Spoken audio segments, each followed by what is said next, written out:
Browsing के बारे में बताया गया कि हम लोग मोबाइल और इंटरनेट का उपयोग कर सकते हैं, लेकिन सुरक्षित तरीके से हम लोग इसका उपयोग करना चाहिए।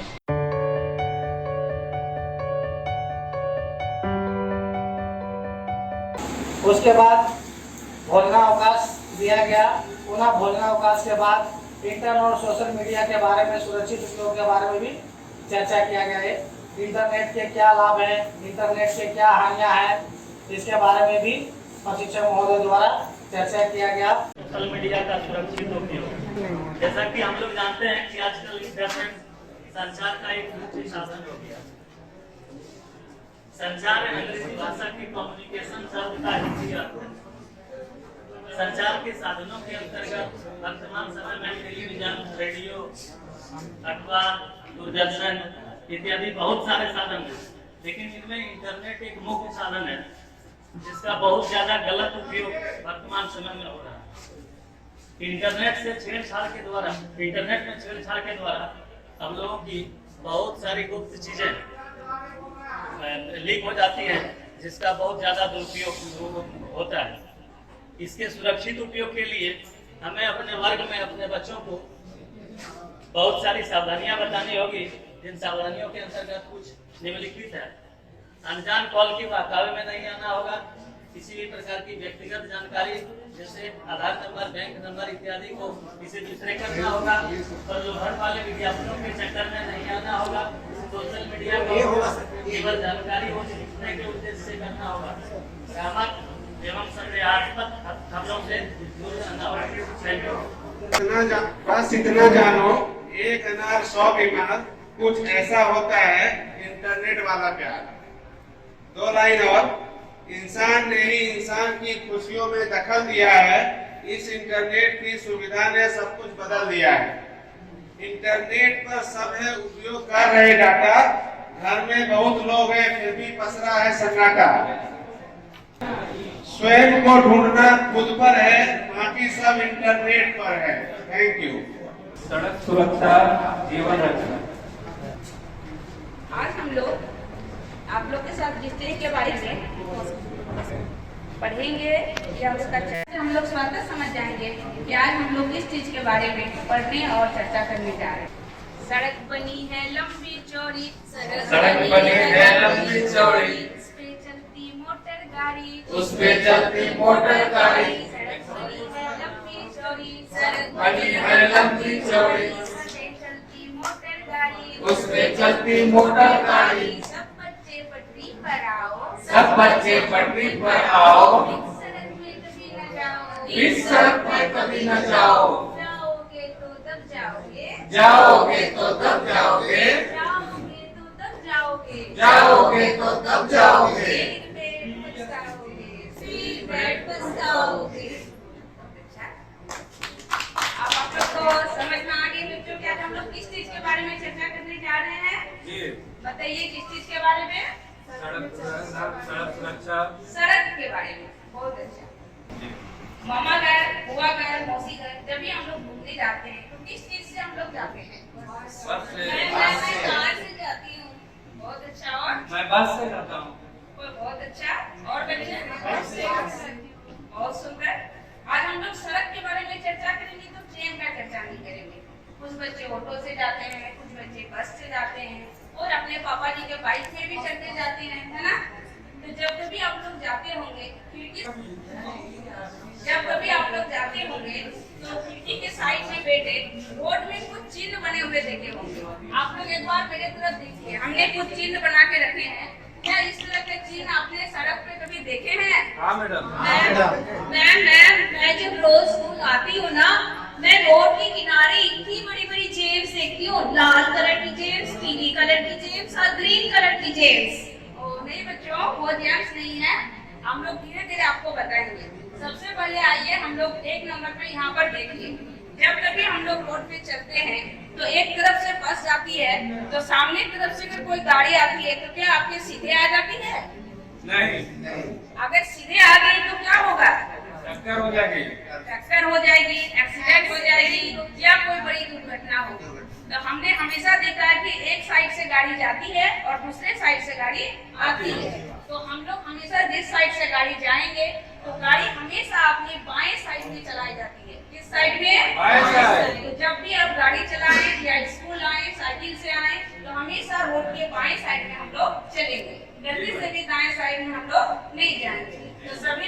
बाएं साइड का एक एक्सीडेंट होगा ही नहीं। अब आप लोग अपने दूसरे चित्र पे आए।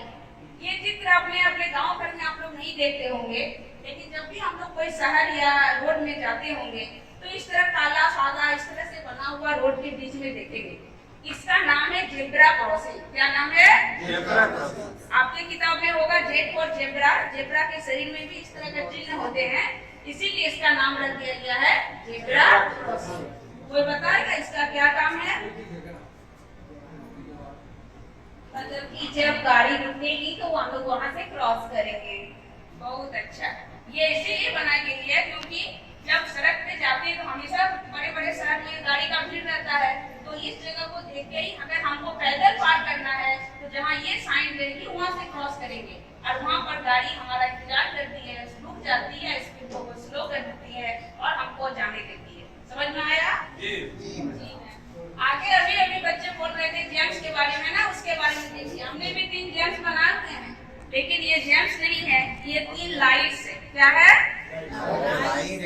कई बार ऐसी रोड होती है जहाँ पर 3-4 रोड आकर के आपस में मिल जाती है, और अगर वहाँ पर सब चारों तरफ से गाड़ी आई तो एक्सीडेंट होने के ज्यादा चांसेस होते हैं। इसके लिए सरकार के द्वारा इस तरह की लाइट्स की व्यवस्था की गई है। ये लाइट का हमको जानना बहुत जरूरी है। ये बताती है कि कब हमें रुकना है, कब चलना है। तो लाल बत्ती का क्या अर्थ हुआ? रुक जाना। पीला का रेडी होना।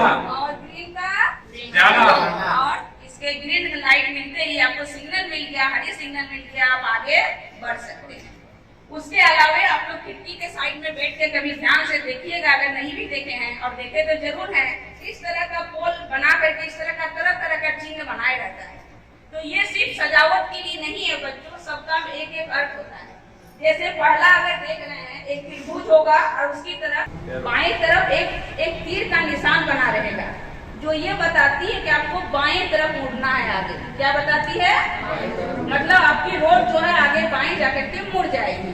उसी तरह आगे वाले जो हैं वो बताएंगे कि वो रोड किसकी तरफ मुड़ रही है, दाएं की तरफ। उसके बाद ये क्या है बताइए तो? ये किसका चीज? इसमें बहुत बड़ी कहानी है। आज हम लोग इतना एक्सीडेंट देखते हैं, देख रहे हैं कि आए दिन मोटरसाइकिल वाला ट्रक के नीचे घुस गया।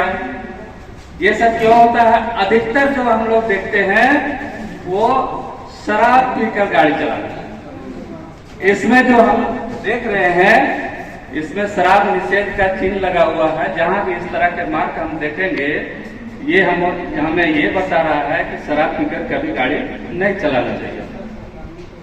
बहुत अच्छा। उसके आगे देखिए, यहाँ पर ये किसका चिन्ह है? ये है हॉर्न का। जो हम लोग गाड़ी में हॉर्न बजाते हैं ना, कई बार रोड के किनारे हॉस्पिटल होते हैं या स्कूल्स होते हैं, तो वहाँ ज्यादा आवाज या शोर करना मना होता है। तो हम लोग कोशिश करेंगे कि जहाँ इस तरह का चिन्ह बना हुआ रहेगा वहाँ पर हम लोग हॉर्न गाड़ी का नहीं बजाएंगे, ताकि जो मरीज है या फिर जो स्कूल है या फिर जो अन्य स्थल है, सार्वजनिक स्थल है, वहाँ पर लोगों को कोई दिक्कत नहीं हो। उसके बाद दूसरा है नो मोबाइल। मतलब सबसे बुरी आदत लोगों की गाड़ी चलाते समय मोबाइल में बात करना। मोबाइल में जब हम बात करेंगे तो सड़क पे ध्यान नहीं देंगे, और सड़क पे ध्यान नहीं देंगे तो एक्सीडेंट होना लाजमी है। इसीलिए हम लोगों को क्या करना चाहिए, कभी भी गाड़ी चलाते समय, ड्राइव करते समय मोबाइल का प्रयोग ना करें। अगर अपने पिताजी या माँ कोई भी अगर गाड़ी चलाते समय कर रही है तो उन्हें भी इस चीज के लिए रोकना है। अगला चिन्ह है, एक दिल बना हुआ है और उस पर कटा हुआ है। इसका अर्थ होता है नो पार्किंग। मतलब इस जगह पर हम अपने गाड़ी को पार्क नहीं कर सकते हैं, नहीं रखते हैं। कहीं जाना है, हमको उतरना है, तो ऐसा नहीं होता है कि कहीं भी हम गाड़ी लगा दी और घूमने चले गए। जहाँ पर पार्किंग का जगह होगा गाड़ी रखने का, वहीं रखा जाता है। ये सारे नियम है बच्चों, और ये नियम अगर हम लोग सब पालन करेंगे तो इस रोड दुर्घटना और एक्सीडेंट जैसे भयानक चीज से हम अपने आप को भी बचा सकते हैं और अपने समाज को भी सुरक्षा दे सकते हैं। खुद पढ़े सबको पढ़ना सिखाए, अपनी शिक्षा चलो बांटाए। खुद पढ़े सबको पढ़ना सिखाए, अपनी शिक्षा चलो बांटाए। तोड़ लाएंगे सारे सितारे, आओ जुगनू पकड़ लाए सारे, उनसे हर घर में दीपक जलाए, अपनी शिक्षा चलो बांटाए, खुद पढ़े सबको पढ़ना सिखाए, अपनी शिक्षा चलो बांटाए। कितना अज्ञान दुनिया में देखो, दोनों हाथों में इनको समेटो, आओ शिक्षा की फसलें उगाए, अपनी शिक्षा चलो बांटाए, खुद पढ़े सबको पढ़ना सिखाए, अपनी शिक्षा चलो बांटाए।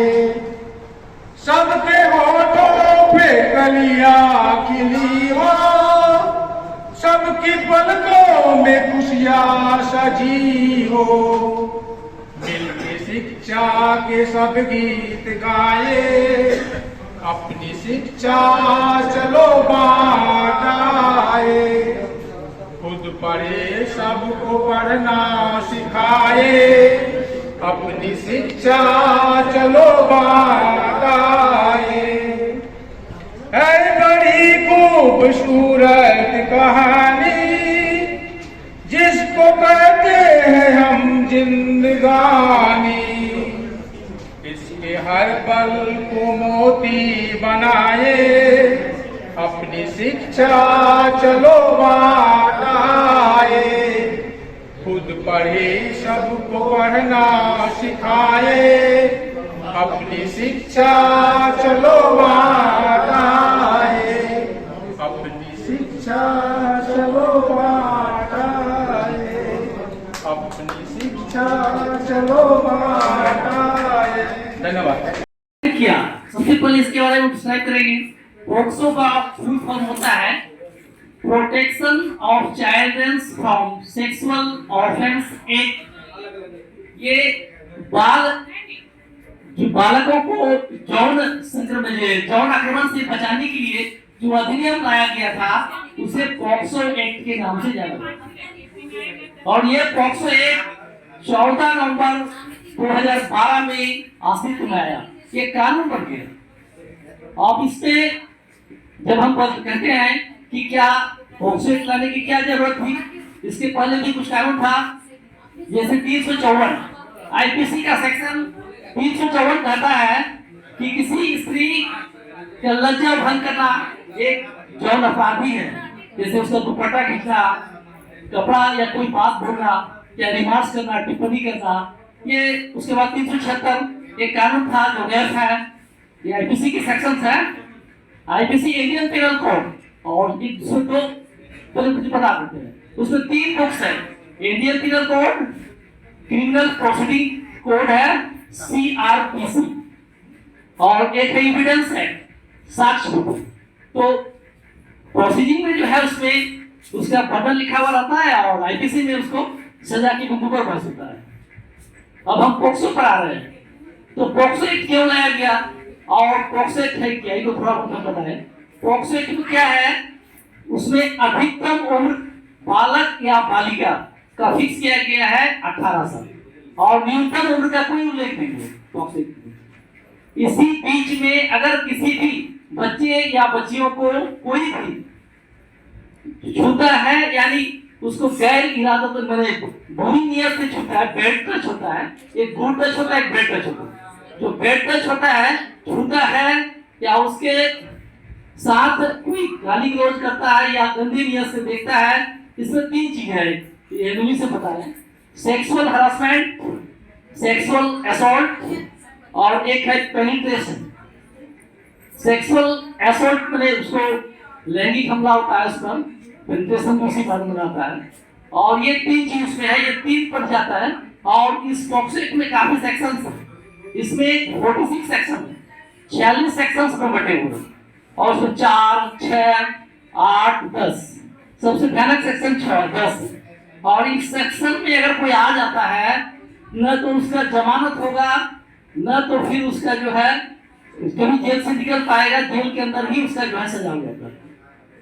इसमें नॉन बेलेबल ऑफेंस है, इसमें जमानत ये नहीं है और ये कंपाउंडेबल भी नहीं है, यानी समझौता के लायक नहीं है और ये बेलेबल भी नहीं है। अब ये एक्ट हमारा चाह रहे थे कि इसके इसमें क्या होता है, इसमें हम क्यों इस एक्ट को लाएंगे। 2012 में जब पास कर दिए 14 नवंबर को, क्यों पास किए, इसके बाद कानून बहुत था मेरे पास। इसके पीछे गवर्नमेंट का एक तर्क था कि बालकों के प्रति अपराध काफी बढ़ गया था। 2002 से लेके 2010 के बीच में इतना सेक्सुअल हरासमेंट या सेक्सुअल जो हुआ, 6 साल के बच्चे, 3 साल की बच्ची, उसके साथ रेप एंड डेथ हो गया। तो अब इसके प्रति जो कोई कानून था नहीं कि हम उसको त्वरित जो है उसको सजा दिलाएंगे, इसमें कोई भी कानून नहीं था। 354 के अंदर क्या कानून आएगा, 376 में क्या होगा, ज्यादा से ज्यादा केस लड़ते रहते जो है 20 साल पार हो जाएगा। लेकिन एक ऐसे कानून की हमको जरूरत पड़ी जिसके तो कानून क्या हो, ट्रायल हो, और इसका ट्रायल जो होता है स्पीडी ट्रायल होता है। इस केस में जो विक्टिम होता है यानी पीड़िता या पीड़ित जो भी कहेंगे, इसमें जो विक्टिम्स होते हैं वो विक्टिम अगर थाना में एफआईआर करते हैं बाय फेस जाकर, तो आयु जो होते हैं इन्वेस्टिगेशन ऑफिसर जो होते हैं उसको तत्काल अरेस्ट करना पड़ता है बिना किसी नाम के, 24 आवर्स उसको अरेस्ट करना होगा। अब उसको अरेस्ट करके कोई सवाल नहीं, कोई कारण पीछा नहीं, कुछ भी नहीं पूछा जाएगा उसका, ऐसा पकड़ के आपको जेल में कर दिया जाएगा इस पॉक्सो एक्ट में। और बाद में उसका विटनेस वगैरह होता है वो चलेगा, लेकिन विटनेस पॉक्सो एक्ट में बचने का उम्मीद 1% भी नहीं होता। आ जाओ के सब मिलके रब से दुआ मांगे, जीवन में सुकून चाहे, चाहत में वफा मांगे। हालात बदलने में अब देर न हो मालिक, जो दे चुके फिर से ये अधेर न हो मालिक। एक तू ही भरोसा, एक तू ही सहारा, इस तेरे जहां में नहीं कोई हमारा। ईश्वर या अल्लाह ये पुकार सुनते, ईश्वर या अल्लाह है दाता। सभी मिलके गाए, ईश्वर या अल्लाह ये पुकार सुन ले, ईश्वर या अल्लाह है दाता। हमसे न देखा जाए बर्बादियों का समा, उजड़ती होती बरसी में ये तड़प रहे इंसान। हमसे न देखा जाए बर्बादियों का समा, उजड़ी हुई बस्ती में ये तड़प रहे इंसान। जिस्मों को टुकड़े लिए खड़े हैं एक माँ, बारूद के धुएं में तू ही बोल जाए कहाँ। एक तू ही भरोसा, एक तू ही सहारा, इस तेरे जहां में नहीं कोई हमारा। ईश्वर या अल्लाह ये पुकार सुन ले, ईश्वर या अल्लाह हे दाता। ईश्वर या अल्लाह ये पुकार सुन ले, ईश्वर या अल्लाह हे दाता। नादा है हम तो मालिक, क्यों दी हमें ये सजा। यहाँ सभी के दिल में नफरत का जहर भरा, नादा है हम तो माने, क्यों दी हमें ये सजा। या है सभी के दिल में नफरत का जहर भरा, इन्हें फिर से याद दिला दे सबक वही प्यार का। बन जाए गुलशन फिर से कांटों भरी ये दुनिया, एक तू ही सहारा, एक तू ही सहारा। इस तेरे जहां में नहीं कोई हमारा। ईश्वर या अल्लाह ये पुकार सुन ले, ईश्वर या अल्लाह के दाता। सभी मिलके ईश्वर या अल्लाह ये पुकार सुन ले, ईश्वर या अल्लाह के दाता। ईश्वर या अल्लाह ये पुकार सुन ले, ईश्वर या अल्लाह के दाता। Thank you, thank you. हमारे यहाँ उपस्थापन विषय है जो वो है जेंडर समानता। तो ये लिंग समानता वही हमारे देश की एक संस्कृति है, विविधता में एकता। जात पात इसके भी विभेद है, इसमें भी एकता है। जब इस देश की रीत, इस देश की संस्कृति के मूल है विविधता में एकता, उसी में हम लोग प्राचीन संस्कृति से लेके हमारे संस्कृति, हमारे समाज में इस भेद में ही एक की गान रचा गया है। तो इसी तरह आज हम लोग दो दल में बांट के इस भेद को एक में कैसे रचा गया वो आज हम देखेंगे। उससे पहले इसी संस्कृति पे हमारी जात पात और भेदभाव, लिंग भेदभाव पे आधारित एक समानता की बाकायदा गाना करेंगे, जो कि लालन फकीर के एक बालू गाना। সোনা এলো ভৈরবুলি, নেবে না কেউ কাঁধের ঝুলি।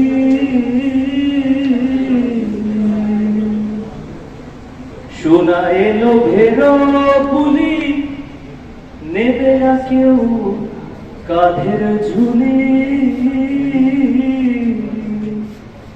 ইতর আতরাফ বলি, ইতর আতরাফ বলি, দূরে ঠেলে নাহি দেবে এমন মানব সমাজ। কবে গো সৃজন হবে, যেদিন হিন্দু মুসলমান বৌদ্ধ খ্রিস্টান জাতি গোত্র নাহি রবে এমন মানব সমাজ। কবে গো সৃজন হবে। ধর্ম কুল গোত্র জাতির তুলবে না গো কেহ জিগির। ধর্ম কুল গোত্র জাতির মিলবে না গো কেহ জিগির। কেঁদে বলে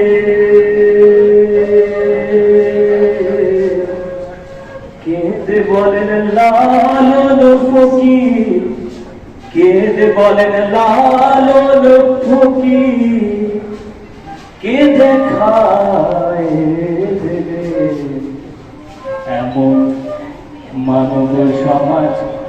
কবে গো